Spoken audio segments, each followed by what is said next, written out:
Hi, good day. This time we shall be discussing a very interesting topic in relation to communication. Our daily communication is basically characterized by who we are as an individual. And the manner that we communicate with people around us is heavily dependent on the cultural background that we have. That is the very reason why, for example, on social media, many people have varied or contradicting viewpoints about certain matters because we came from different background. We came from diversified background. And so we could not really reach consensus about everything, not only on social media, but also in our daily life. With this, it is good to understand how communication works in multicultural setting. This is our lesson for today, communication in multicultural setting. In this lesson, you will understand how communication works in various cultures and how culture is heavily or how communication is heavily impacted by the culture that one person has. So we will be dealing about communication in multicultural setting. We will also be talking about global awareness, ethnocentrism, cultural relativism, appreciation, and cultural appropriation. To begin, let us talk about communication in multicultural setting. Communication is definitely culture bound. It is a reflection of the culture of a society or community. That is why whatever means of communication a certain speech community has, it is reflective of that culture's different sets or strings of practices, beliefs, norms, and mores. It is safe to say that communication is developed because of culture. Hence, communication and culture are two interdependent concepts. So when we talk about communication, we cannot discount the fact that it is related with culture as well. It is interdependent. This theory is validated by Edward Hall when he observed that communication is culture and culture is communication. In fact, our verbal and nonverbal communications reflect our culture and vice versa. Thus, a word that is spoken carries with it the culture of that person, his or her society. I don't know if you have noticed this one, but the manner we talk is also reflective of our culture. For example, for Ilonggos, who are known to be malambing, they have this kind of manner of delivery when speaking, wherein you could really see the that quality of being an Ilonggo. And then we also have other cultures in the Philippine setting wherein the manner of delivery, the manner of speaking could really reflect also the characteristic of that specific speech community. Our manner of dressing also, our bearing and our lifestyle, which form part of our communication systems, reveal so much about our culture. Intercultural communication is interaction and communication among persons and communities with varied cultural backgrounds. Now, this is very true in, for example, in a classroom setting. We know that in a classroom setting, people are diverse. People come from different walks of life, from different cultural backgrounds, from different ethnicities. And through that, we could also understand that the way these people think, the way these people communicate also varies. Communication is a process of interaction among persons that is complex. This entails verbal and nonverbal relationships among persons and even assumptions that are commonly agreed among them. Sometimes we become shocked about certain practices that in our culture it's okay to do this. However, when we talk to another person coming from different culture, it's a taboo for them. So that is how diversified our culture is. That is also one good reminder that we should not always expect that the way we think and the way we communicate should also be similar with how other people communicate or think. Because of the complexity of the communication process, miscommunication and problems may arise as a result. To facilitate communication among persons, understanding and acceptance of the cultures of parties involved in the communication process is very necessary. That is why we need to instill in our minds the very importance of respect for others' culture. Appreciation and understanding of the cultures of the parties involved in the communication process, which influence their behaviors and thinking process manifested through words, symbols, and pictures, are required for both parties to fully understand and interact with each other effectively. This means to say that respect comes not only from one party. So if you want your culture to be respected by other people or by other cultures, then you yourself should also show to them that you respect their culture or practices. Now, let's talk about successful communication in an international and intercultural setting. Well, sometimes it's very difficult for us to communicate with people who are foreign in our country because, or who are foreign from our speech community, or who have different cultural practices or beliefs, because we also need to wear their shoes. We need to always think about how they think, about how they feel, about how they deliver certain statements based on the context or based in the context of their culture. Now, the advent of information and communication technology has made the globe smaller, where it has become as easy as a flick of a finger to communicate and interact with people around the world. This is true with social media. Through social media, we can easily connect not only with Filipinos, but also with people coming from other cultures. Thus, political, social, and economic interactions among countries and peoples had been facilitated. It's now called globalization. So through globalization, everything is made possible. You can connect with people from different walks of life, from different cultural backgrounds. You can communicate to them, maybe orally or written. So because of the advent of technology, because of the boom of technology and the advancement of information or communication technology, dissemination of information and connection with other people from other parts of the globe have become made easier. Consequently, relationship between peoples had been globalized. Globalization, hence, is the word of the day. Because of that, interaction and communication among peoples had become frequent and inevitable.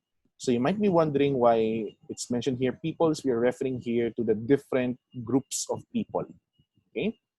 The effect of globalization is internationalization and interculturalization. So these are two terms that we need to remember when we talk about globalization.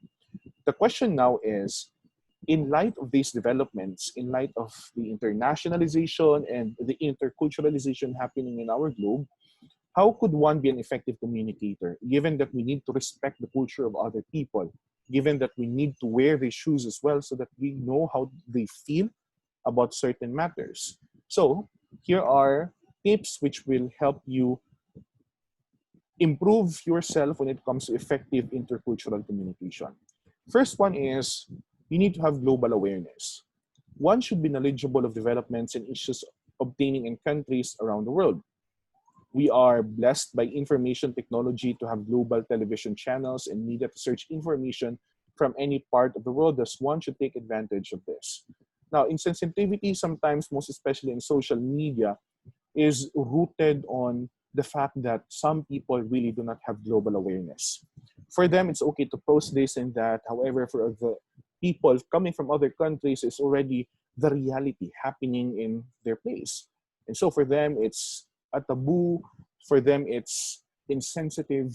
For them, it's something that could hurt them, culturally speaking. So we need to have global awareness in order for us to really understand also the experiences of these people. And when we talk about experiences, we are dealing with daily experiences of these people. What might be happy for your culture might not be happy for others. What might be sad for you might not be the same with other cultures. So global awareness will help us create this idea that we also need to respect the experiences, the daily life of people coming from other culture. Because without us having full knowledge about the things happening not only in our locality, not only in our place, but also in some other parts of the globe, then therefore we would not also appreciate the importance of awareness of the things happening in our place and in other. Next one is cultural sensitivity. To be an effective communicator, we have to know, accept, and respect the culture of our audience or reader. I'd like to cite a concrete example for this. Social media. We know that most people are very entitled in social media with their ideas, opinions, and ideologies. Their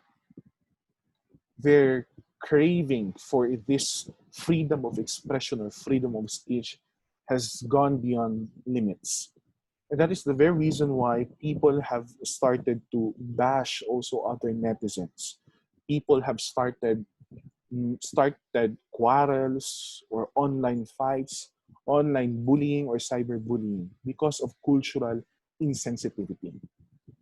The moment that we understand that every person has his or her own background, that is also the moment that we realize that every person also has his or her own set of ideas and beliefs. And so imposing our ideas to these people is something inappropriate. We need to acknowledge that they also have their sets of belief. For them, it's unacceptable, or for us, if it's acceptable, maybe for them it's unacceptable. That is how cultural sensitivity goes. You need to know, accept, and most importantly, respect the culture of other audiences or readers. That is for you to become an effective communicator. The third one is so-called cultural intelligence and competence. This quality relates to the capability of a person to adjust to and cope with situations in which differences in cultures and beliefs had been observed. For example, you go to the United States of America, and then you are an Asian, and you know that in that place, discrimination is really dominant. How will you fit in the community if you will always tell these people that, hey, I am Asian and these are my practices? Sometimes it's safer to say that you need to blend in the society for you to survive daily life. Well, we cannot accept the reality that all people are actually fair. They always observe equality in terms of race and ethnicity. You cannot expect that racial discrimination will not exist given in that place. So, if that is the case, you need to always tolerate your cultural intelligence and competence. Make it manifest. How? By adjusting or blending in to whatever is needed given the situation or given the communicative event. When you say cultural intelligence and competence, that is your knowledge on how you cope with situations in a specific place where your culture is not observed or where your culture is not dominant. Through that, you're respecting not only your culture but also the culture of other people.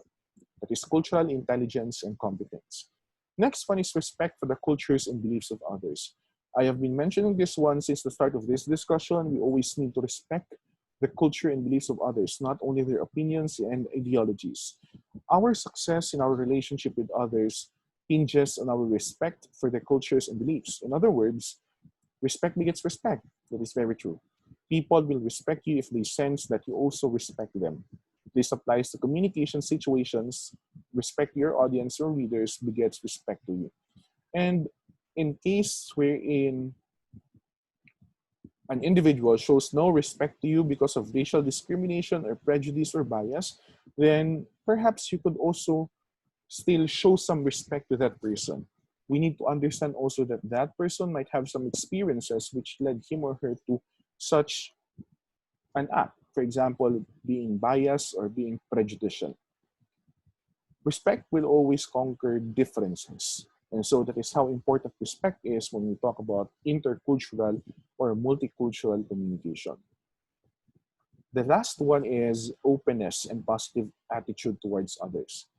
The more that we create bias with our outlook or perspectives with people around us, the more that we hate certain cultures in our society. The key to a successful relationship is an open and positive attitude towards others.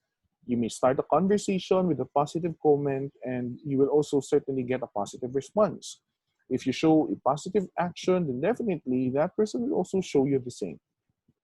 Okay? However, we should not expect at all times, or we should not expect that this is true at all times, because again, people have varied opinions and ideologies about things and realities of life. Now, let's talk about factors that affect cross or multicultural communication. Now, these elements will help you determine the outcomes of cross or multicultural communication. First one, let's talk about inability to understand one's culture, values, and beliefs. The lack of understanding of a culture of the persons involved in the communication process affects the interaction among them. For example, for you, it's a taboo. However, if you will not really understand that for them, it's just a practice or it's common or it's ordinary for them to do such a thing, then definitely we would not also understand one's set of emotions, values, and beliefs. But the moment that we open our minds and our hearts to accepting and embracing these differences, then we would understand not only the values and beliefs of that person, but also his or her personality as a whole. Okay? Second one is lack of acceptance of the culture of a person or attitude. Sometimes this is very difficult for most people, accepting the differences of cultural differences of person and attitude. Inability to accept the culture of the person you're interacting with adversely results in poor communication. That's right. You cannot converse well. Sometimes when you converse with these people, you create most of the time negative impressions about the person whom you're conversing with. And that's going to be very risky. That's going to be very difficult as well to make sure that the communication process will prosper. Next one is prejudice or bias. Some people tend to think superior of themselves over other cultures, hence have the tendency to prejudge others and hamper communication. This is specifically true for those people who always think that they're superior over another person, not only in terms of political or social affiliation, but also in terms of cultural background. Let's say you are from an urban place, and then you have another friend who came from a rural place, let's say somewhere in a mountainous area. And then once that person coming from mountainous area goes to the urban place, and then you meet each other, you start interacting, and then you realize that this person is not really educated with how things go on in the urban setting, you might have the tendency to be superior and think that that person is mal-educated or that person needs some orientation or perhaps reorientation. If that is the case, then you are tolerating the so-called prejudice or bias, which is very difficult to make sure that your communication will not be hampered. So if you want your communication to with these people to progress, then you need to eradicate prejudice or bias in your mind. Next one is lack of education or limited exposure. This is very true for those people who have not been exposed to different cultures aside from their own culture. People who lacked education do not have the appropriate information about other cultures, thereby affecting interaction and communication. So it also matters to research about different cultures where you will be having an interaction, or it's also nice to do research about these people so that you could understand their sets of beliefs and it would not be difficult for you to adjust with their cultures as well. Next one is language barrier. Inability to speak a common language obviously hampers understanding and communication. Well, this is true if, for example, you are an Asian, or let's say you are Filipino, and then you are conversing with a native speaker of the English language. Sometimes you would choose not to converse with this person, and that person or that American might think that we are being snob. Okay? It might be a negative impression. However, we need to understand as well that there is language barrier existing between these two people. And so if you do not want to have a barrier existing between you, then you also need to learn not only the culture, but also the language so that you can also speak from your heart with these people. Okay? Another concept we need to learn when we talk about intercultural communication is ethnocentrism. The Webster Third International Dictionary defines ethnocentrism as a habitual disposition to judge foreign peoples or groups by the standards and practices of one's own culture or ethnic group. For example, if you're from America, and then you would say Asians are the lowest class of people in the world. Okay, that's an example of ethnocentrism. It is a belief that one's own practice is the proper way of life.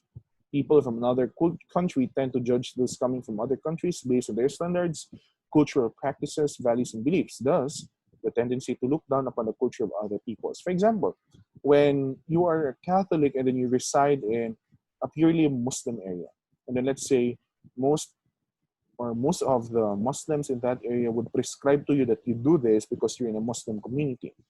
Given that example, then that Muslim community is definitely observing this ethnocentrism. Okay? On one hand, for example, if you're a Catholic and then let's say a Muslim family moves into your community and then you prescribe to this family that they should do this thing because this is what is really Catholic. So that is also an example of ethnocentrism. Okay? You are not respecting the culture or the practices of that family. Therefore, those who have not been exposed to other cultures may have the tendency to impose beliefs and find it challenging to relate with other people belonging to another culture and result in a gap in the relationship. And this is going to be very difficult if relationship gap happens because there will also be communicative gap. You would not be able to communicate effectively with people around you. Ethnocentrism could be a source of bias or prejudice that may hence affect relationship and communication in an intercultural setting. Now, to illustrate, negative prejudgment and dislike of food from other countries is an example of ethnocentrism. Let's say you eat in an Indian restaurant because you are just curious about how their food tastes. And then let's say you've started eating or tasting the food. And then in front of many Indians eating also on their own table, let's say you puked.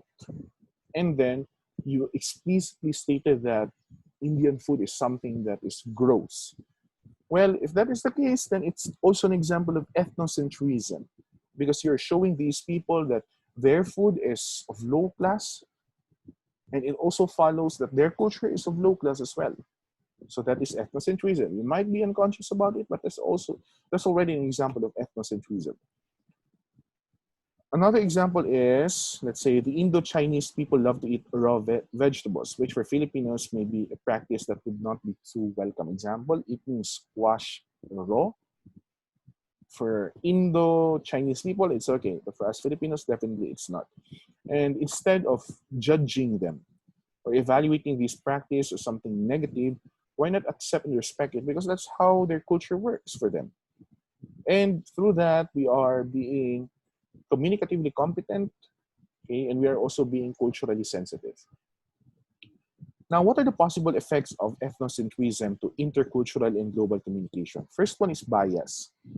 It is the inclination, predisposition, or partiality towards something. Bias connotes a favorable impression towards a culture or belief. Thus, the effect of bias in a relationship or communication situation is something positive. Okay? However, when we talk about prejudice, it is the opposite of bias. Prejudice is defined as an adverse judgment or opinion formed beforehand.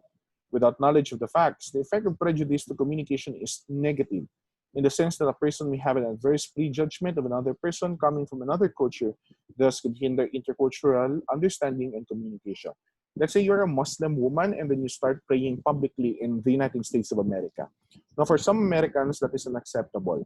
However, for you being a Muslim, that's okay.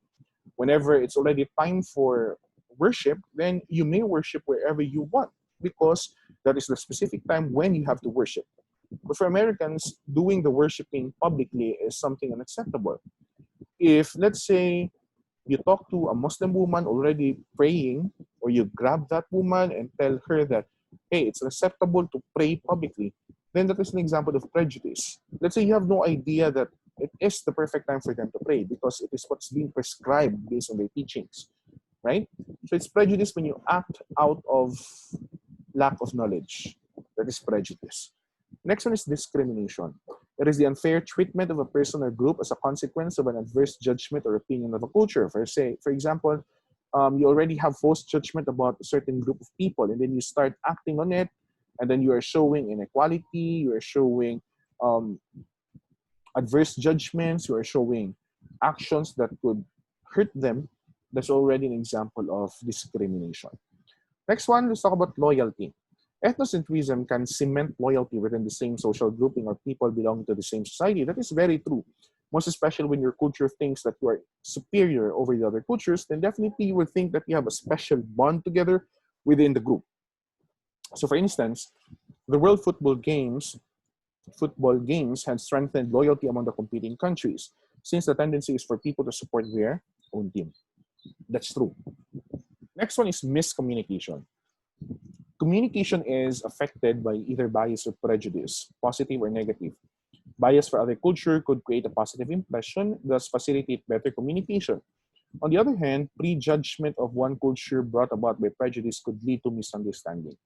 And once we miscommunicate with a person or a group of people, then it's very difficult for us to create understanding. There's a reason why before you settle on things, you need to discuss it comprehensively with these people so that they will also understand not only their point, but also your side. Okay? And lastly, we have division. Unity could not be achieved among different cultures under a situation where prejudice abounds.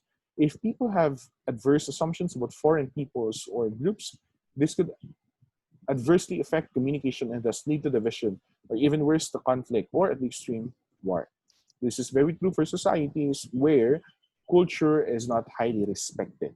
So if you will not respect culture, if you will not respect a person, his sets of beliefs, strings of practices, and the rest, then definitely there will be division in terms of the relationship or division in terms of cultural respect. So you need to respect other culture and other people for you to avoid any form of division. Another thing or another concept that is very important is cultural relativism. The concept of cultural relativism implies that a person's beliefs and practices should be perceived by others in the context of his culture. That is, wearing the culture or wearing the shoes of other people coming from different culture. This also means not judging the culture of other people that are not the same as yours. Similarly, we should appreciate the cultural practices of other societies in the context of their culture because that's very important. For instance, the Filipino food balut or balot in our case may be disgusting for other cultures, but one would learn to appreciate it by knowing the nutritional value of the balut, right? Thus, understanding fully one's beliefs and practices would really require a strenuous study, a rigorous study of his or her culture. A related situation is the issue of whale catching. Now, we are aware that I believe there's this one country which celebrates a festival wherein they kill whales. They do mass killing of whales. For their country, that's okay because it has been a long tradition in their place. But for other cultures that really respect marine or aquatic life, that's a no-no. Okay? However, given this situation, the real question is who should set the standards for right or wrong? Because sometimes what might be wrong for us might be acceptable for other culture. And what might be acceptable in our own culture might not be acceptable to the others. So it's very difficult to set who should set the standards or who should identify or determine the standards to be followed. For cross-cultural communication to succeed, it is helpful for one to think about the culture of other countries in such a way that we could appreciate their practices in light of their beliefs as well. Now, there are two contradicting points here. We have cultural appreciation and cultural appropriation. Now, you have to remember the difference between these two. When you say cultural appreciation, this happens when a person attempts to appreciate and study about another culture for one to widen his understanding and relate with others in a cross-cultural setting.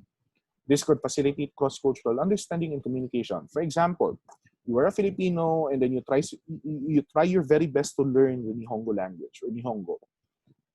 It's cultural appreciation because you are learning it for academic or educational purposes. You want to learn Nihongo so that when you go to Japan, you could communicate with people effectively. That's cultural appreciation. However, when we talk about cultural appropriation, this taking one component of a practice belonging to another culture and using it for a purpose. And usually the purpose has no relevance at all. For instance, buying an ethnic clothing from the natives of the mountain province and using it to make someone look fashionable without knowing the appropriate occasion and its meaning when this clothing is used may be offensive to the ethnic group. So the call for us is understanding the culture of others and sensitivity to their beliefs and traditions. Let's say you bought a specific clothing from a group of people in mountain province, and then for you it's just an accessory. It's just one way for you to make your look Instagrammable. However, you did not know that that specific piece of cloth is used only for weddings. That is cultural appropriation. Another one is when you, let's say, put tattoos on your skin.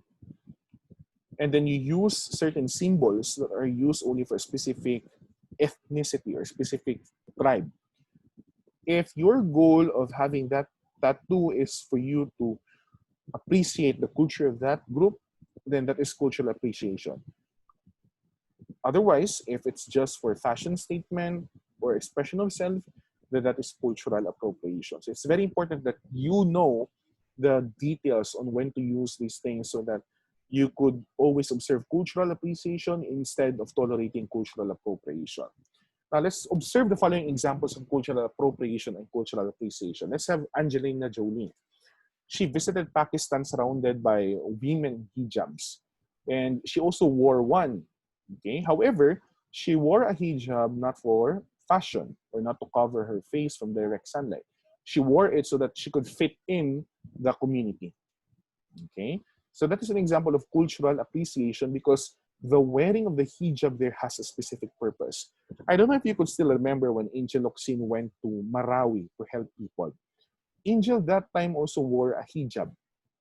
And for Angel, she wore it not simply as a piece of clothing. Okay? She wore it because it's something that will really make her fit in the community. Okay? So that she could also easily communicate or relate well with the people in the community. That is cultural appreciation. On one hand, take a look at Katy Perry's doing before. Katy Perry apologized and acknowledged that she did it wrong in regards to two separate performances where she was accused of cultural appropriation for wearing a kimono or the national costume of Japan. For Katy Perry, it was just an accessory, considering that the song she sang that time has nothing to do with the outfit. And the presentation or the concert also was not dedicated for the Japanese. Therefore, the wearing of the kimono here, or the complete setup or attire of a geisha, is an example of cultural appropriation, which should be avoided at all times. Okay? This is also a perfect time for us to talk about the cultural practices and the roles of communication in the Philippine setting. Cultures have different sets of behaviors and practices that are unique on their own. Okay? To have a better grasp of a message in the communication process, one has to be aware of a certain culture and tradition being practiced by a community. These practices reflect and guide people on how they should act, talk, and behave. The habits that we repeatedly do and the customs that we practice are unique shape that are unique, and they also shape the way we communicate. For example, in the Philippines, the use of mano as a traditional custom is something that shows respect to the elders. This is done by the younger member of the family to reach for the elder's hand and place it on one's bowed forehead. This is a sign of humility and respect, as well as a form of acknowledgement of someone's age and position in the family. Okay, that's a sign of respect for us here, Filipinos, in the Philippine setting. However, in other cultures, for example, in Japan, they also have their own greetings. Let's say in Japan, they greet each other with a bow. This is also a form of respect for the elders and those who are in high position, especially in business. Bows have different angle and duration depending on the person they are greeting. And the lower the down is, the more respect they show. In Oman, men greet each other by pressing their noses together. Okay, they do this with eye contact to prove and show their sincerity and full respect. Now, if you're this person who doesn't really have any idea about this one, you might find this as something malicious or something intimate. But in Oman, that's natural for you to do this one. Malays usually stretch out their hands and touch the other person's fingertips and then bring their hands to their hearts. It symbolizes that they're greeting you from their hearts. See, there are differences in terms of how we greet, not only in terms of greetings, but also with different aspects of life or living. Okay, so that is why we really need to respect cultural differences. Another last example is for Tibetan monks, okay, who stick their tongue out to greet people. They also press the hands together and place them in front of their chest to show that they come in peace. They start doing this to prove that they're not the reincarnation of a cruel king from the 9th century that had a black tongue. Okay, now for us, it's just a wacky action. It's something humorous. It's something childish for us Filipinos. But if, let's say, you go to a Tibetan monastery and then you see these monks doing this to you, it's just a form of a greeting. Another concrete example is when you put your hands on your waist. Here in the Philippines, it's just an example that we are tired. But when you go to Argentina and then you do this one, it's actually like you are inviting the person in front of you to a fight. So for example, if you are just walking in Argentina and then you suddenly feel tired and then you do this one in front of many people, that means for them, you are inviting them for a fight. Okay, so you need to be very aware. You need to be very, aware and open about these different differences in terms of culture.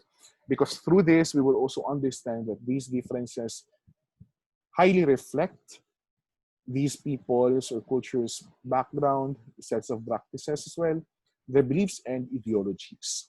Okay?